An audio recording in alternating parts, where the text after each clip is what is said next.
Hi, I was prompted today by the Holy Spirit to share something that actually I've been thinking about sharing for quite some time now, and it is about how churches tend to fake the Holy Spirit.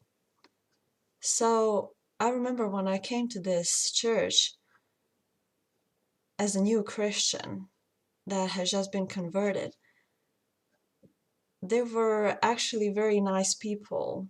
They showed their most positive traits, and it was very hard not to like them. They were always cheerful and always ready to help, and so on. So I tended to get a bit, at ease and wasn't that alert. And that was my problem.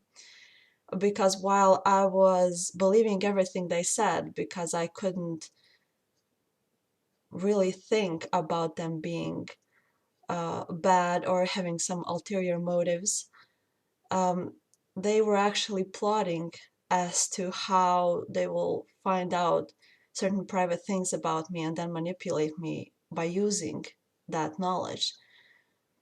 So they would do it in this way. And there was a pastor of that church and his wife and son, and they would talk about among themselves as to how they will convert a certain person and so on, which is manipulation in itself. But I didn't realize how spread that was in the church. So while I was doing what I thought I should be doing to serve God, they would try to draw certain informations from me that they would use later on. And I was quite unaware at the time because I trusted them. But they were collecting informations, not only that family that was in charge of that church, but also through their agents that were scattered around the church as well. So when you would speak to one person and he tells you something which sounds very familiar, and you have a feeling that it could only be given to you by the Holy Spirit since it's very intimate and very close to you, they were already, you know, gossiping about you behind your back and sharing information about you among themselves. And they send their agents to you in order for you to think that that is actually the church of God and that you are serving Him and not people, when the truth is actually the other way around. So you may be wondering, how is it possible for a person to be that deceived? How come you didn't realize it at the beginning? And they're right, I should have. But first of all, I was,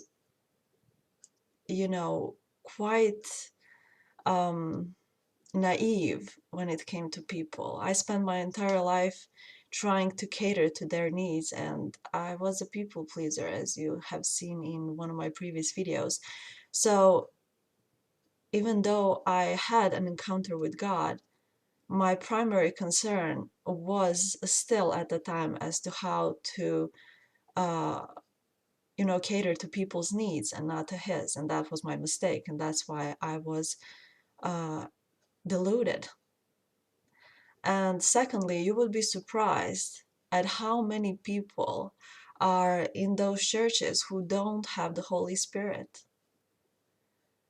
They are very good at pretending they have Him in their lives, but they don't. So they're easily manipulated, or they're there to manipulate others for their own benefit. And also, I was able to see how it was done. They would speak among themselves as to how they're going to manipulate certain members of the church in accepting Christ. So they would resort to all sorts of manipulative tactics as to what to say, what to do, all ultimate goal for that person to say that they accepted Christ.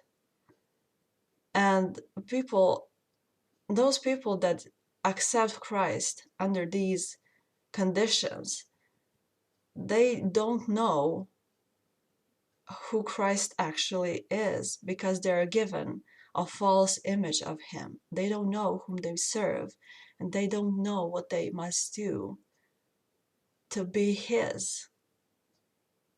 So they're members of the church. They're not his children. And they must know that. If one has to resort to manipulation in order to bring someone to Christ, that person is doomed. The one that is trying to manipulate, and the one that thinks they have accepted Christ, when in fact they have nothing to do with him. It's, people, this is bad. It's not how it's done. You must tell the truth, and only the truth. The Holy Spirit is the Spirit of truth. And they would also do something which was horrifying to me at the time, and is even more horrifying now, because they would even use these tactics in order to make people to be baptized when they weren't ready, just to gain members of the church, because when you were baptized, you were automatically a member of the church, so that you could vote for people that try to manipulate you into the baptism in the first place. They wanted votes. They wanted you to vote for them. They couldn't care less if you belong to Christ or not. That wasn't their intention. And also, they would even manipulate certain people to not get baptized. So I remember this lady, she was, deterred from being baptized. She had really a strong desire to be baptized and to belong to Christ. And they turned her away. They said that she wasn't ready. So you see how arrogant that is, people. They stopped her from being baptized in water and from belonging to Christ. And Jesus showed me all of this. And he said to me, if you stay in this church, you are either going to serve people. So now it's time to make a decision. You're either going to serve people, or you're going to leave and serve me. And I chose him. Thank God. Me and my boyfriend both left that church because it was so manipulative and so wicked. So my advice is, especially if you're a new Christian, please go humble yourself before Jesus Christ and ask him about all of this. And he will tell you what you have to do and how you have to protect yourself. But it is a high probability that he won't send you to churches. So please pray to him and seek his guidance. May Jesus bless you.